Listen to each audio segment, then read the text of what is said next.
Puntahan natin ang ating Bible sa John chapter 4, verse 35. John chapter 4, verse 35. Ano pong sabi ng salita ng Diyos? Say not ye, there are yet 4 months, and there cometh harvests.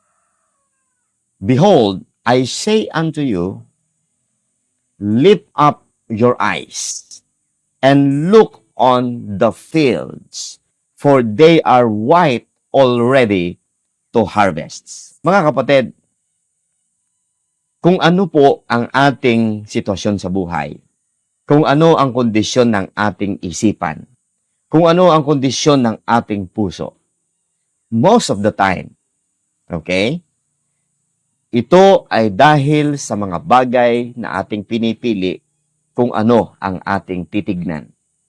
Kung ano ang ating laging tinitignan, yun, mga kapatid, ang nagsishape, ang nagpo-form ng ating pagkatao. Tandaan po natin yon. Ngayon, mga kapatid, kagaya ng sinabi ko kanina, may mga panahon sa ating buhay na lagi tayong nakatingin sa ating sarili. Okay? Kaya minsan, nagsi-self-pity tayo. Minsan naman, lagi tayong nakatingin sa ating kapwa. Kaya nagiging judgmental tayo. Amen. Minsan naman, nakatingin po tayo sa Panginoong Hesus. Kaya tayo po ay nagiging spiritual. Sa tatlong yon, mga kapatid, ano ang gusto mong laging tinitignan? Ang sarili mo, at dahil doon ay nagiging proud ka, o nagiging pitiful ka, mga kapatid, nagiging maawain ka sa sarili mo. Dalawa lang yun eh. Pag nakatingin ka lagi sa sarili mo, it's either magiging proud ka or ikaw ay magmamaliit sa iyong sarili. Magkakaroon ka ng inferiority complex at ikaw ay maaawa ka sa iyong sarili. Number 2, mga kapatid, pag nakatingin ka naman sa iyong kapwa, okay, most of the time, nakikita mo ang kamalian sa kanila, yon ang dahilan bakit nagiging judgmental ka at hindi mo nakikita ang iyong sarili, mga kapatid. Pero yung pangatlo po, pag pinili mong tignan ang ating Panginoong Jesucristo, mga kapatid, naroon ang kaayusan ng buhay. Okay? Ngayon po, mga kapatid, napakalawak ng usaping pong ito. Pero ang context, mga kapatid, ng ating binasang text, mga kapatid, ay tungkol po sa nais ipagawa ng ating Panginoong Hesus sa atin. Before natin marinig sa Panginoon, ang gusto niyang ating tignan, titingin muna tayo sa Kanya na nagsasalita. Naalala niyo mga kapatid, kahit sa ating paaralan, pag meron kang gusto, kung ikaw ay teacher, pag meron kang gusto na sabihin sa iyong estudyante, sabihin mo, look on me, right? Pag ikaw ay may gustong sabihin sa iyong anak at gusto mong mag-focus siya, sabihin mo sa iyong anak, look on my eyes. Right, mga kapatid? Ibig sabihin, bago mo matutunan kung ano ang gustong ipagawa o gusto ni Kristong ipakita niya sa iyo o tignan mo, kinakailangan tignan mo muna siya. Amen. Malibang tayo pa ay tumingin kay Kristo muna, di natin maintindihan. Hindi tayo makaka-focus kung ano ang gustong ipagawa sa atin ng Panginoon. Kaya this morning, mag-adjust tayo. Huwag na muna nating tignan ang ating sarili. Huwag na muna natin tignan ang ating kapwa. Ang tignan muna natin ay ating Panginoong Hesus at pakinggan natin kung anong gusto niya na gawin natin sa ating buhay habang tayo po, mga kapatid, ay narito pa sa lupa. Pumunta muna tayo sa pinaka-context nito sa John chapter 4 verse 30 pababa, mga kapatid. Babasahin ko po, mga kapatid, ang John chapter 4 verses 30 hanggang 35 doon sa ating text. Yun po yung text natin ngayong umaga, verse 35. Ano? Yan yung binasa natin kanina. Pero tingnan natin kung ano yung pinag-uusapan, kung ano yung context nito. Tingnan niyo po ang John chapter 4 verse 30. The Bible says, "Then they went out of the city and came unto him." Verse 31. "In the meanwhile, his disciples prayed him, saying, Master, eat. Verse 32, but he said unto them, I have meat to eat that ye know not of. Kung mapapansin niyo mga kapatid, sila'y nasa crowd. And then, ang mga disipulo'y nagutom. Of course, nag-expect ang mga disipulo na gutom na rin si Jesus Christ. Kaya ang sabi po mga kapatid ng mga disciples, Master, kumain kayo. Verse 32, ngunit sinabi ng Panginoong Hesus sa kanila, mayroon akong pagkain na dapat kainin na hindi nyo alam. O meron akong pagkain na kinakain na hindi nyo alam. I have meat to eat that ye know not of.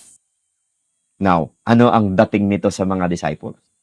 Verse 33, therefore said the disciples one to another, hath any man brought him aught to eat? So, hindi nila magets kung ano yung naisabi ng Panginoong Hesus.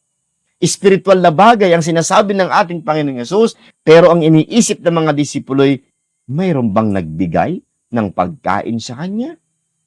Pagdating sa verse 34, siyempre alam ng ating Panginoong Hesus ang iniisip ng mga disipulo. Anong sabi ng Panginoong Hesus sa verse 34? Jesus saith unto them, my meat is to do the will of Him that sent me, and to finish His work. Papaanong nangyari mga kapatid, na yung kanyang gawain yung kanyang purpose, yung kanyang dahilan kung bakit siya nasa lupa, ang pagsunod niya sa God the Father ay itunuring niyang kanyang pagkain. Alam niyo, sobrang lalim ng Panginoong Hesus. Papaanong naging pagkain at naikumpara sa pagkain, mga kapatid, ang gawain ng Panginoong Hesus nung siya nasa lupa pa. Mga kapatid, alam niyo kung ano yung pinakakahinaan natin. Pagkain. Pagkain pisikal. Mahina tayo dyan. Mahina ako dyan. No, mga kapatid? Kasi nakaka-enjoy talagang kumain.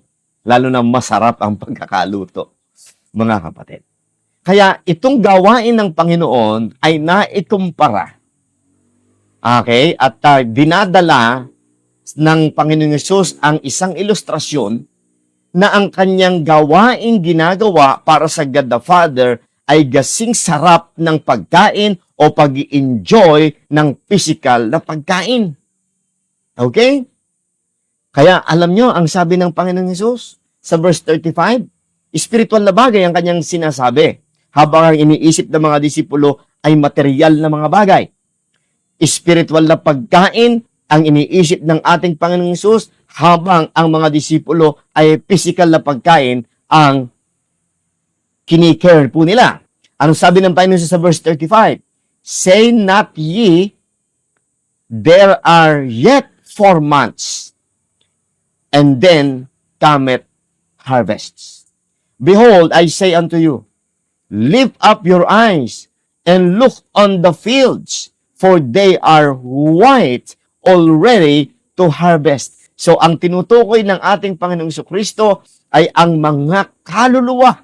Amen. Na kung saan ay dapat anihin.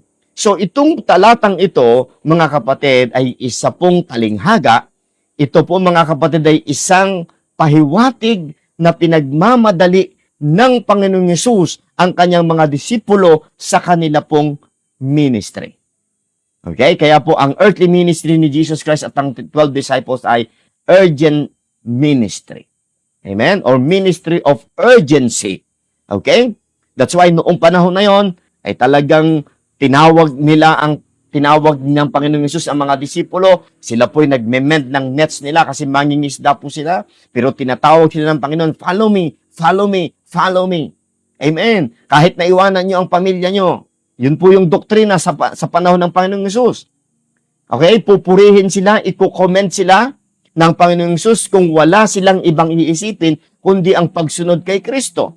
Kahit naiwanan po nila ang kanilang pamilya, ang kanilang mga asawa, mga kapatid, ang kanilang mga anak, ang kanilang mga ari-arian. Mababasa yan mga kapatid sa Matthew chapter 19. Abay, pinupuri pa ng Panginoong Hesus ang mga disipulo kung iiwanan nila ang lahat para lamang sumunod sa Kanya. Because this is the earthly ministry of Christ, the urgency, mga kapatid, of their ministry. Pero, panahon din ito ng sign, wonders, and miracles na kahit iwanan nila ang kanilang pamilya, God can provide miraculously para hindi magutom o walang makain ang kanilang pamilya. Hindi natin pwedeng i-apply yan sa panahon ngayon. Pag hindi ka kumain, sabi ni Apostol Pablo, listen, mali pala ako, pag hindi ka nagtrabaho, huwag kang kumain. Yan ang sabi ng Word of God. That's why ganyan kahalaga ang may pagkaunawa sa rightly dividing the word of truth, mga kapatid. Okay? Ngayon, dumako tayo. Let's dive in, mga kapatid, sa ating mga puntos ngayong umaga. And I hope kayo po'y nakakasabay. Okay? Now, sa mundo natin, ano po, in a world, dito sa mundong ito, wherein punong-puno, tayo po mga kapatid ay bombarded, tayo po mga kapatid ay consumed by distractions, demands, and daily duties. It is easy even for us believers to get lost in the routine. Okay? Para bang hindi na tayo makawala sa routine o sa schedule natin everyday. Okay? Pansin nyo ba ang sarili ninyo? Gigising sa umaga, magluluto. Okay? Kung may business ka, nandun ka sa tindahan mo, nandun ka sa hanap buhay mo, andun ka mga kapatid sa trabaho mo. Routine na po natin yan. At dahil sa feeling natin ay, kailangan ko to. Nako, ang hirap na nating makaalis dyan. Tama mga kapatid? Like the disciples who returned from buying food and were concerned with physical needs, we too become focused on temporary things. Tayo po mga kapatid ay sobrang focus sa mga bagay na temporal. But Jesus, with divine urgency, redirects our vision in John chapter 4 verse 35, saying, lift up your eyes, mga kapatid. Lift up your eyes. Lagi na lang tayong nakatingin sa ating sarili. Lagi na lang tayong nakatingin sa ating kakainin. Lagi na lang tayong nakatingin sa ating pamilya. Lagi na lang tayong nakatingin sa ating trabaho. Yes, mahalaga po ang lahat ng yan, mga kapatid. But minsan, nalilimutan na nating tumunghay. Nalilimutan na nating itaas ang ating mga mata. At tignan naman ang ibang mga bagay, mga kapatid. Sa mundong ito, hindi maaari na isa lamang ang ating titignan. Hindi laging ating sarili, ating pamilya, ating negosyo. Minsan, mga kapatid, kailangan nating matutunan na itunghay naman natin ang ating mga mata sapagkat merong gusto ang Panginoong Hesus na tayo'y makita, mga kapatid. Amen? He calls us to see beyond the routine, to recognize the spiritual reality around us. A world full of lost souls ready to harvest. Mga kapatid, huwag natin kakalimutan kung bakit tayo nasa lupa pang ito. Nung tayo naligtas, hindi tayo iniuwi ng Panginoon. Iniwan niya tayo, mga kapatid, sa mundong ito sapagkat meron tayong aanihin, meron tayong gagampanan, mga kapatid. Kaya ang sabi ng Panginoon Jesus, ang pinaka-context na sinasabi ng ating Panginoon Jesus, lift up your eyes. Sapagkat meron tayong dapat makita. Yung concern ng Panginoong Diyos ay dapat lumagay sa ating mga mata, sa ating puso at sa ating isipan. Mga kapatid, pansamantalang huwag muna nating tignan ang ating sarili. Amen. Kaya nga, mga kapatid, dito sa context nating binabasa, concern na, gutom ka na, Master? Gutom na tayo? Kain muna tayo? Pero sabi ng Panginoon Jesus, magmadali tayo. Sige, pwede naman tayong kumain. Siguro, di ba, ganun tayo minsan. Lalo na pag busy tayo, meron tayong ongoing na ginagawa. At ang mind natin, kahit kumakain tayo, naiisip natin kung anong sunod nating step na gagawin dun sa ating ginagawa. O sige, kailangan natin kumain. Pero magmadali tayo. Yun ang gustong sabihin ng Panginoon sapagkat meron pa tayong gagawin. Huwag niyong isipin na matagal pa naman bago matapos ang anihan. Sabi ng Panginoon Jesus, tignan niyo ang field. mga kapatid, ibalik natin nawa yung gana natin. By the grace of God, ibalik natin ang ating consciousness. Ibalik natin ang ating mga mata, mga kapatid, sa mga bagay na gustong gawin sa atin ng Panginoon.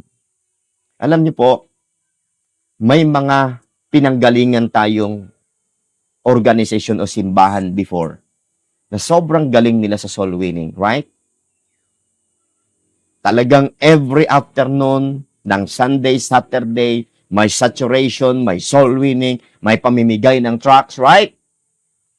Pero nung tayo naging Bible believer, naging right divider, ang focus ng right dividers, mga kapatid, dispensation, right division, right? Mga kapatid?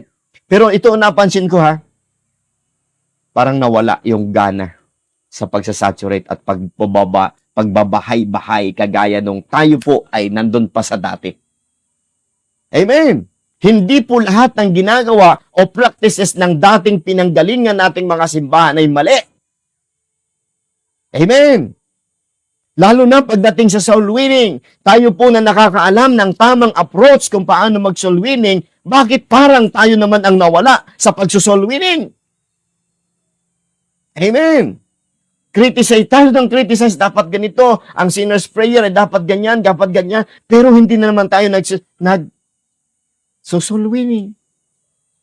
Mga kapatid, nais ko po sa oras na ito, maunawaan natin, mga kapatid, ibalik natin ang atin pong gana, ang atin pong mga mata, ay itingin muli natin sa kapaligiran natin, at tayo po ay hayaan natin ang ating mga isipan na magkaroon ng panibagong vision, mga kapatid, upang abutin ang iba.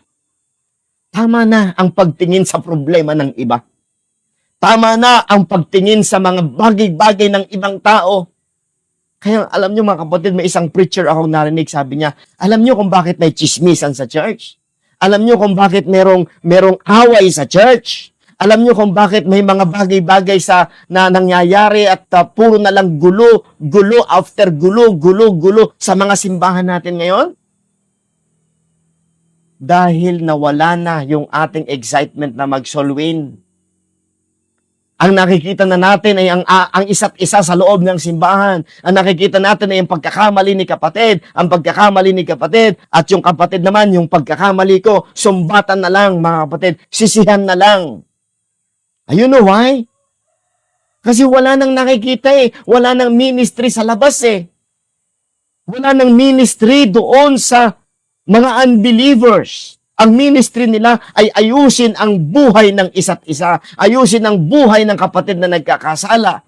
Pero hindi niya alam, siya rin naman merong dapat ayusin sa kanyang buhay. So ano nangyayari? Balikan na lang, palitan na lamang ng sisi. Hanapan na lang ng pagkakamali. Amen! Kung ang inaatupag natin, mga kapatid, ay ang soul winning, ang inaatupag natin, mga kapatid, ay ang vision kung paano tayo makakaakay ng kaluluwa, hindi na natin masyadong makikita kung may pagkakamali man si kapatid. Amen! Yun ang problema Kasi feeling natin, napaka-spiritual natin. Yung simbahan natin ang pinaka-spiritual. Kaya yung ibang simbahan, tutulungan natin. Ganito, mga kapatid, lahat ng bagay na yan ay may panahon at lugar. Pero wag nating pukusan ang mga bagay na yan ng higit sa mga bagay na gusto ng Diyos na i-focus natin ang ating mga mata. Lift up our eyes, mga kapatid. Lift up our eyes. Amen? Number 1, the disciples' perspective. Alam niyo po kung anong perspective ng mga disipulo? The disciples' perspective, what? Focus on temporal. Kung mapapansin niyo, binasa natin kanina from John chapter 31 to 33, makikita natin from John chapter 4, verse 31 to 33, ang focus nila ay temporal. Pagkain pisikal. Kaya nga po babasahin ko yung part na yon. In the meanwhile, his disciples prayed him saying, Master, eat. But he said unto them, I have meat to eat but ye know that ye know of. The disciples were worried about food and fatigue. They were walking with the Son of God, yet thinking like ordinary men. Their eyes were fixed on here and now and there, earthly things. Nalimutan nilang tumingin at itunghay ang kanilang mga mata. That's why, sabi ng Panginoon, lift up your eyes. Ibaling nyo ang focus nyo. Okay? How often are our thoughts consumed with jobs, bills, comfort, and convenience, while souls are perishing all around us, mga kapatid? Baka ang focus natin ngayon, puro trabaho tayo. Trabaho, trabaho, trabaho. Pamilya, pamilya, pamilya. Lahat yan, binigay ng Panginoon. Yang trabaho at pamilya, binigay ng Panginoon yan.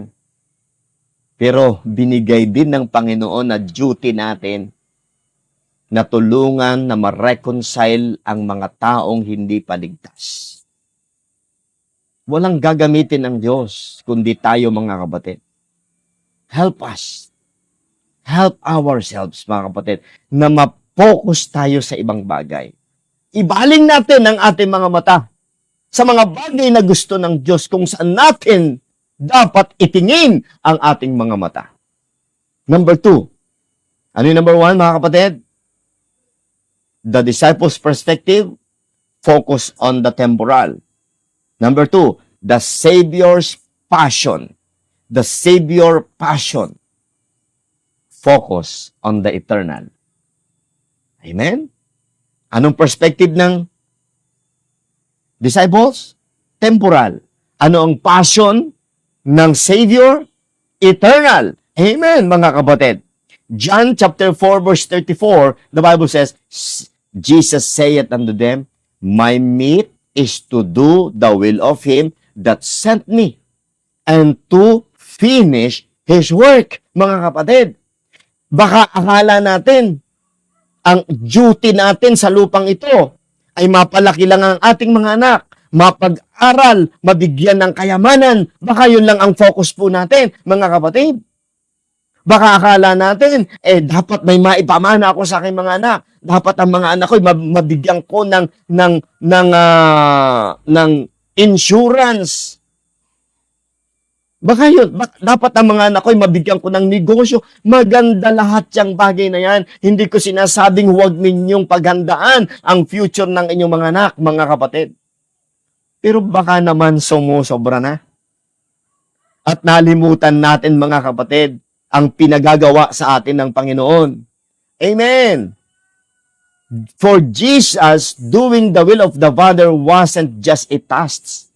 It was nourishment. Napansin niyo yun? Nung sinabi ng Panginoong Yesus na, my meat is to do the will of Him that sent me, hindi niya ito iniisip na trabaho at responsibility lamang.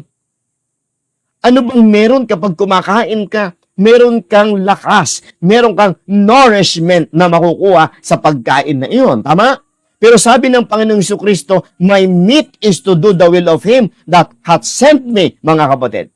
Dapat maging tama ang perspective natin. Alam niyo ho ba na ang pagsoul winning ay nakapagbibigay nourishment sa ating spiritual life? Minsan ang dami-dami mong problema, pero kapag may naakay ka, may natulungan ka sa spiritual na aspeto, lumalakas ang katawan. Kahit nangihina ang katawan, kapag ikaw ay nagsimulang gumawa sa gawain ng Panginoon, lumalakas ka. Amen.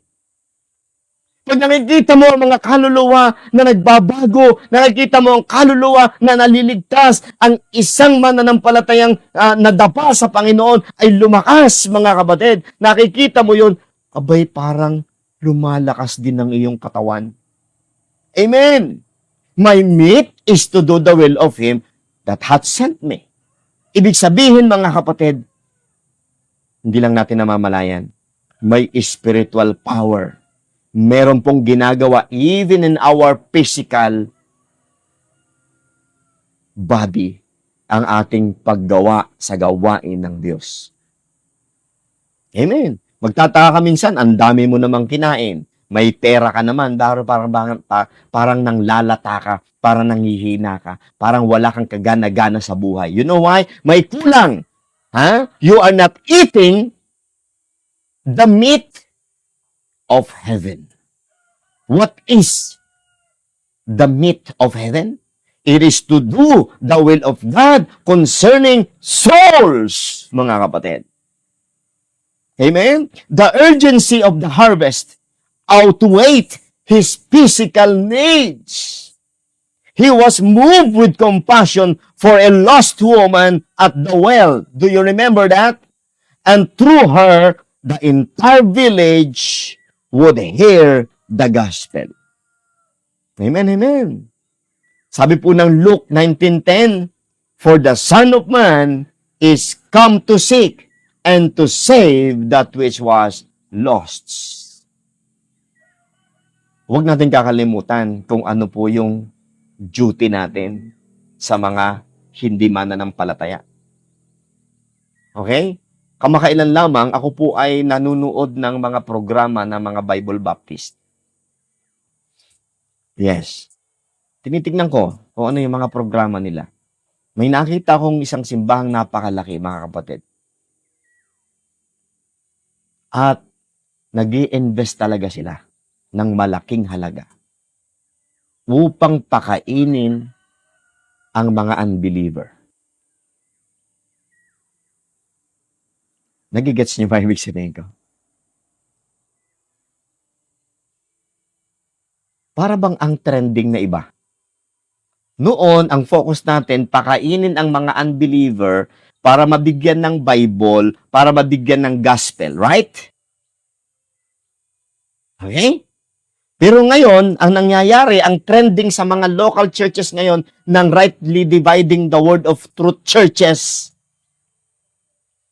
ay pakainin ang mga professing believer na at turuan ng doktrina. Walang problema doon. Ayos yun. Pero baka nalimutan na natin na ang mas bigyan natin ng gastusin, amen, ang bigyan natin mga kapatid ng budget ay ang pakainin, mag-invest ng mga gamit para po mga kapatid sa mga unbeliever. Kung bibili tayo ng sasakyan, kung bibili tayo ng sound system, kung magpapatayo tayo ng building, dapat ang mind natin mga kapatid ay para sa mga unbeliever. Madala natin, maakay natin sila mga kapatid. Kapamilya na natin sila yung iba, yung nasa mananampalataya na, yung mga naligtas na, kapananampalataya na natin sila Ba't tayo nag-i-invest ng 500,000? Ba't tayo nag-i-invest mga kapatid ng 100,000 just to feed them and turuan sila ng paulit-ulit ng right division, ng salvation, ng family? Maganda lahat yan, na-appreciate ko lahat yan. Kasi once upon a time, talagang kinailangan ko yan, mga kapatid. Pero kung taon-taon na lang, buwan-buwan na lang, yun ang focus ng ministry, mga kapatid, I think we have to lift up our eyes and see what the Lord wants us to say, mga kapatid. Amen. Let us invest for the souls. Every day namamatay. May namamatay at pumupunta ng impyerno. Pero ang problema, ang focus ngayon ng mga churches na Bible-believing, right divider mga kapatid, ay puntahan ang mga simbahan na parang hindi kagaya nila ng belief. At turuan sila na maging kagaya nyo kami, ha? Dapat kagaya nyo kami. Pero nalimutan na ang focus sa mga unbeliever. Mga kapatid, gusto ko na magpahinga sa ganong mindset. Ang tibok ng puso ko ngayon, kung mag-i-invest man ng halaga ng pera, kung mag-i-invest man mga kapatid sa sasakyan, kung mag-i-invest man mga kapatid sa pagkain, para sa mga unbeliever. Alam niyo kung ano yung ginawa ng isang pastor? Ha? Ang ginawa ng isang pastor, may budget sila, tapos bumili ng 2 kilong bigas, sardinas, dilata, at gamit sa bahay. Okay? Nilagay po sa plastic, mga kapatid. Tapos, yung mga kapitbahay, yung mga kabarangay, binigyan ng stab, may number po yun. Tapos, nag-anyaya. Meron po kaming ipamimigay na groceries para sa inyo. Please come sa amin pong church. Meron po kaming special celebration at dahil po doon, nagpapasalamat kami sa Panginoon at gusto naming i-share ang blessing. Ito po ang inyong stab. Punta po kayo sa ganap na 2:00 ng hapon. Tayo po ay may pamimigay na groceries. Pag wala kayo doon, kahit na meron kayong stab, hindi nyo matatanggap ang inyong groceries. Wow! Tapos pagdating doon mga kapatid, pag upo ng mga nanay, mga tatay doon, merong guest speaker na pastor. Nag-preach ng gospel. Bago ibigay yung grocery ay dapat makinig muna ng gospel. Amen, amen, amen. Sabi ko, ang ganda nito. Dapat ganito ang focus natin. Dapat ganito ang ating tibok ng puso. Hindi yung nag-iipon tayo for a whole year to feed the believer. No. Ang ating focus, mga kapatid, is abutin ang souls. Amen. Ang Christian living ay unti-unti, mga kapatid, na ipoprovide ng Panginoon through preaching of the Word of God. Pero ang focus natin, mga kapatid, ay souls. Pwede niyo ba akong samahan sa vision na ito? Mga kapatid? Gawin natin. Kahit yearly. Mag-invest tayo. Mag-ipon tayo ng halaga. Tapos yung budget na yun, mga kapatid, i-turn natin, mga kapatid, sa groceries.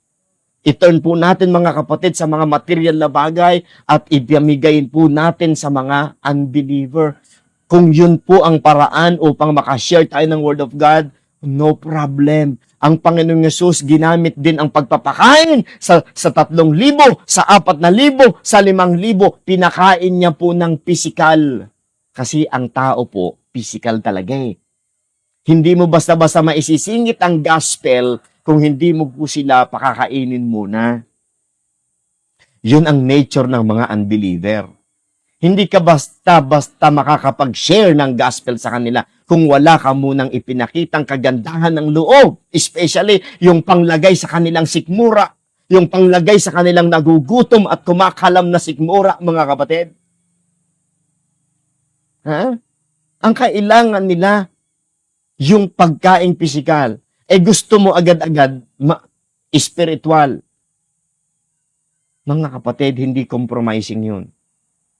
Hindi compromising na magbigay ka sa need ng kapwa mo tao na nangangailangan. And then, kapag set ka na, nakapag-build ka na ng relationship and rapport, mga kapatid, then start to share the gospel and they will listen, mga kapatid. They will listen, I tell you. Amen. May negosyo ka, may trabaho ka, let's invest in this, mga kapatid. Kahit once a year o twice a year, depende, mga kapatid, kung paano tayo binilas ng Panginoon. You are listening to me right now. Diyan sa place ninyo. Pwede akong pumunta dyan. Kahit isang araw lang. Ha? Magkaroon tayo ng budget. Mamigay tayo ng stab. Magbalot tayo ng grocery. And then, anyayahan ng mga tao, kapag may stab silang ipakikita, meron po silang grocery. And then, before sila makatanggap, meron po tayong sharing ng gospel, meron tayo silang booklet na matatanggap, at sa booklet na yun ay may gospel tracts din. At kung kaya natin mag-provide ng Bible, bigyan din natin sila ng Bible. And then, mag-focus tayo sa mga unbeliever. Huwag tayo mag-focus sa mga churches na. Yes, maganda yun, tulungan natin ang mga churches. na ituwid ang kanilang doktrina. Ituwid ang kanila po mga kapatid, mga pananaw pagdating po sa mga practices. Okay po yun eh. Pero kung yun na lang lagi ang programa natin, taon-taon, at wala tayong programa sa mga unbeliever, nasa na ang misyon? Nasa na yung heartbeat ng Panginoon? Nasa na ang tunay na ministry of reconciliation? Amen. May the Lord help us. Mga kapatid na nakikinig sa akin, samahan niyo ako sa vision na ito. Amen. Lift up our eyes. Amen. And see the souls. Gawa tayo ng programa para maakit natin sila. Gawa tayo ng programa para maakay natin sila, mga kapatid. Amen? Number 3, mga kapatid. The harvest principle. It is ready now. Amen? Madali lang tandaan yung ating outline. The disciples' perspective, DP, right? The disciples' D, perspective T. The disciples' perspective, focus on it, on temporal. Okay? The Savior's passion, focus on eternal. And number 3, the harvest principle. Okay? Tandaan niyo po dun sa P, perspective, passion, and principle. Number 3, the harvest principle. It is ready now. Anong sabi ng Panginoong Hesus? Verse 35, John 4:35, lift up your eyes and look on the fields, for they are white, ready to harvest. Mga kapatid, the harvest is ready. Kung ready na yan sa panahon ng Panginoong Jesucristo, mas lalo ngayon. Jesus was telling His disciples and telling us today, don't wait. The souls around us are ready now. Don't say maybe 4 months, maybe later, maybe next year. The harvest is ripe today, mga kapatid. Gumawa tayo kung saan tayo naroroon. Gumawa tayo, mga kapatid, kahit pamilya lang kayo, lumabas kayo ng family nyo. Mamigay kayo ng tracts, mag-soul winning, mga kapatid. Pero as a corporate part ng body of Christ, let's do it together. Kahit once a year. Gawin natin yun. Lumabas tayo, mag-saturate tayo, mamigay tayo ng groceries, mamigay tayo ng stub, and then punta sila sa atin pong kongregasyon, then let's preach the gospel, mga kapatid. Wala eh. Ang focus ng mga mananampalataya ngayon, pupunta sa isang camp, pagkatapos kakain, bubusugin ang sarili, and then after ng camp, mamamasyal pa. Walang ginagawa masyado sa mga unbelievers. Magi-street preaching, papagalitan pa ang mga tao na dapat manampalataya sa Panginoon. May the Lord help us. Hindi ko niyuyurakan at hindi ko tinatawaran ang mga effort ng mga Bible-believing churches. Pero, kung ipinakikita ng Diyos ang bagay na ito sa atin ngayon, kung doon sila ginagamit ng Diyos, so be it. We are not judging them.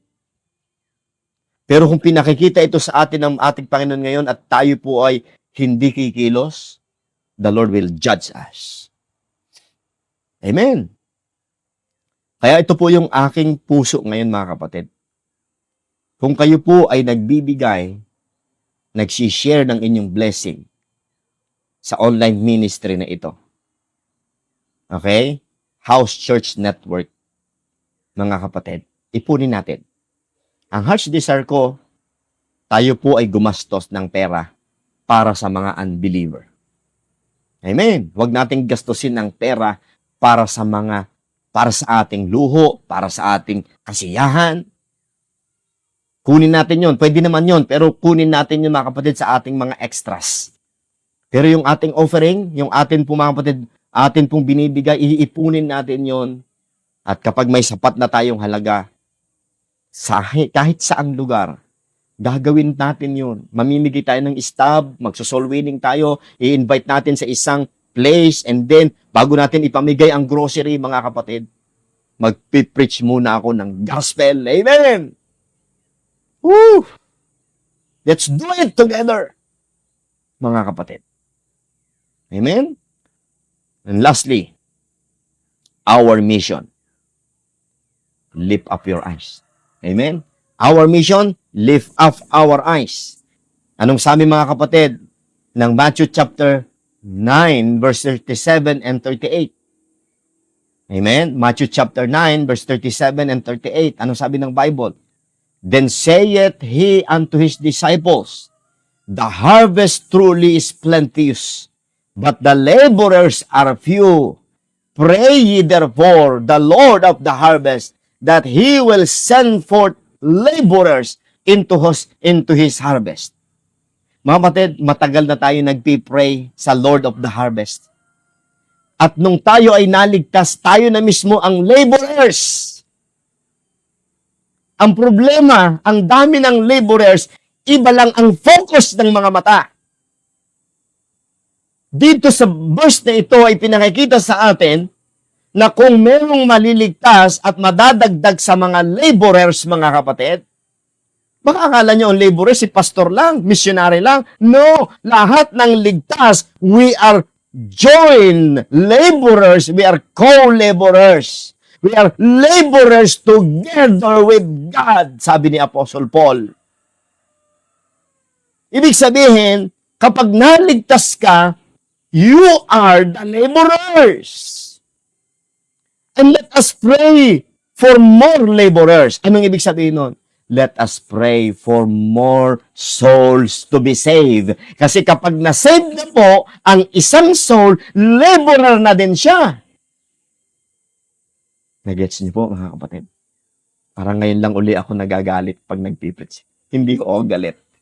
Nagbibigay diin lang ho ako. Baguhin natin ang mindset natin.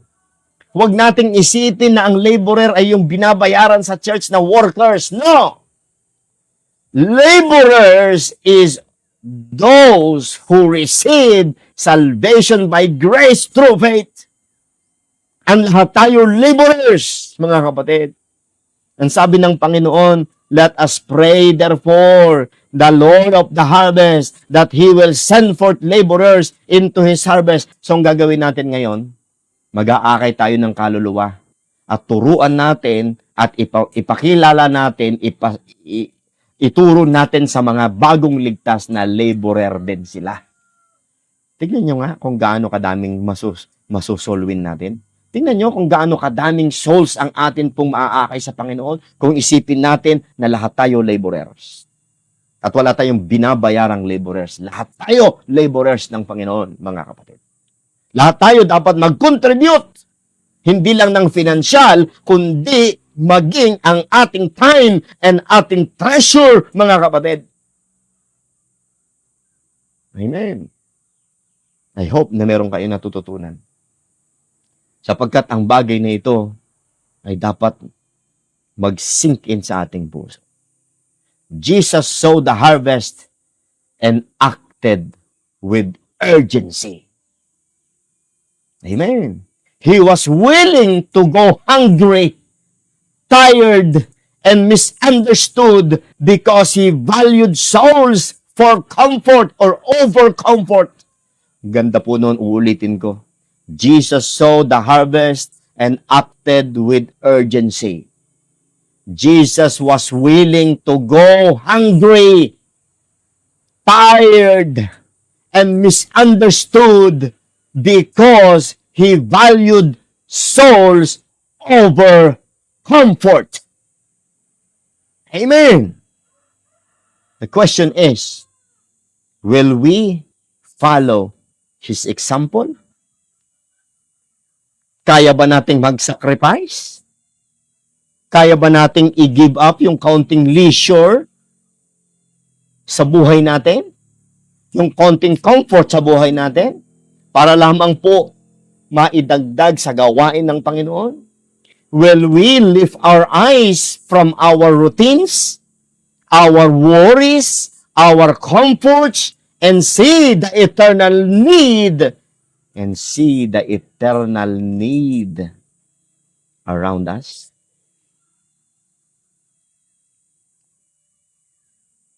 Let us not be guilty. Let us not be guilty of spiritual blindness. Let us rise not only with our eyes open, but hearts burning for the harvests. Mga kapatid,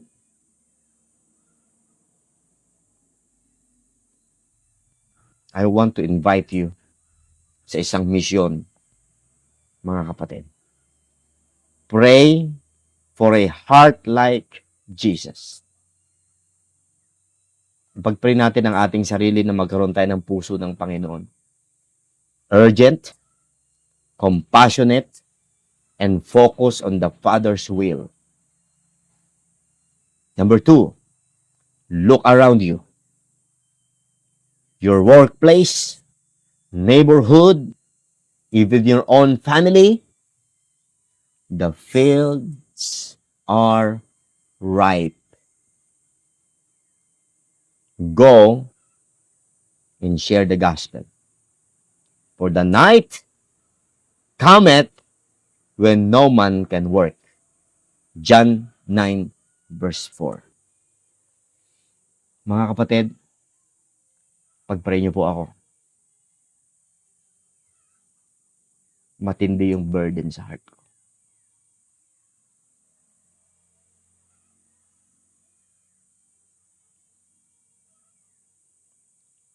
Samahan niyo po ako sa vision na ito. Let's spend money. Let's spend our resources for the unbelievers and not for believers. Hindi ko sinasabi, mga kapatid, na wag nating paglaanan ang need ng mga believers. Pero mas mag-invest tayo, mas gumastos tayo para maakay ang kaluluwa. Specifically, yung sinasabi ko sa inyo, mga kapatid, mag-iipon tayo ng pera, ng budget.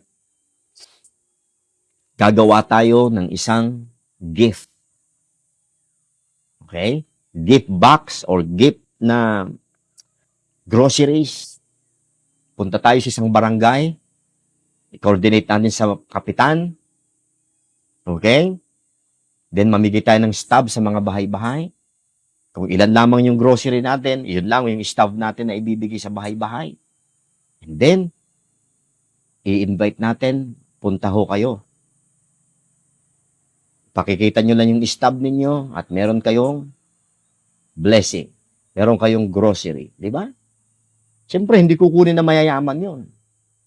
Oh. Pero yung mga mahihirap sa paligid natin, gustong-gusto nila yan. Oh. Bakit? Yung bang halaga nung kaluluwa, nung mahirap, ay iba sa halaga ng kaluluwa ng mayaman? Kung may mayaman na pumunta, go. Pero I don't expect. Pero yung mga mahihirap, mga kapatid, sige lang, pupunta ho yan. Magpipreach tayo ng gospel.